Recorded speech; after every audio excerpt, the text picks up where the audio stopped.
Салык саясаты реформаланып, салыктан буйтаган ишкерлер четинен аныкталып жатат. Буга чейин ири базарлар текшерүүгө алынып, салыктан качкан фактыларды УКМК ачыктап чыккан. Ал жүйөлүү базарлардын ижара акылары төмөндөтүлгөн. Анда Туратали базарынын бир бөлүгүнүн кожоюну жеке ишкер Жээнбекова да камакка алынган. УКМК Баткен комфорт базарында салык төлөөдөн качуу фактыларын аныктаган.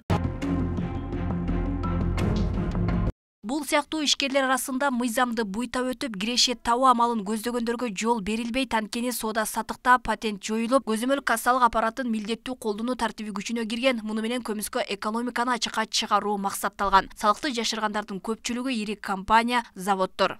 Биз именно ошол продукциянын көлөмүн дагы кошумча эсептеп, чыгарылган, ал жактан жазылып чыгарылган электрондук эсеп фактуранын негизинде эсептеп атабыз.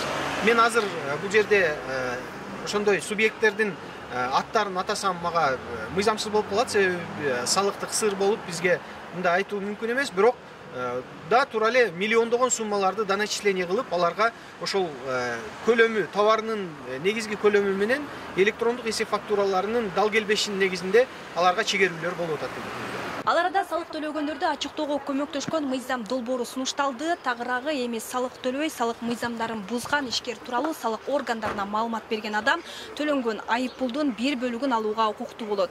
Бул багыттагы мыйзам долбоору жогорку кеңештин кароосуна жиберилди. Анда 2024-жылы 52.674 салык төлөөчүгө жарандардын арызынын негизинде айып пул салынып, салык өндүрүлгөн. Мындай даттануулардын басымдуусу көзөмөл кассалык машинесин колдонбоо маселесинен келип чыккан. Экономист Мирлан Убайдуллаев бул демилге салык мыйзамдарынын бузулушун алдын алат деп эсептейт. Биз эгерде ошондой маалымат боло турган болсо, тиешелүү органдарга маалымат бере турган болсок, анда биз кандайдыр бир деңгээлде өзүбүздүн жарандык, катуулдук милдетибизди аткарган болобуз. Биринчиден.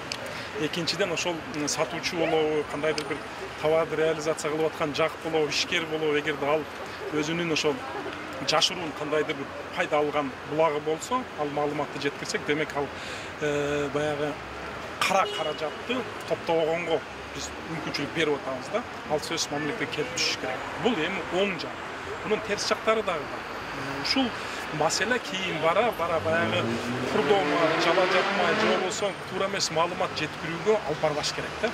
Бул жоонун тартиби, негиздери, өлчөмү жана мөөнөтү министрлер кабинети тарабынан аныкталат. 2023-жылы Кыргызстанда көмүскө экономиканын үлүшү ички дөң өнүмгө карата 19% деп эсептелген. Мамлекеттик салык кызматы 2024-жылдын январь-июль айларында 161 миллиард 356,3 миллион сом салык жана камсыздандыруу төлөмдөрүн чогултту. Белгиленген план 5,8 миллиард сомго ашыгы менен аткарылган. 2023-жылдын ушул мезгилине салыштырмалуу 25,6 миллиард сомго көп жыйналган. Алмагүл Эрке, Байгызы Адилбек Абдакимов, Ош ТВ.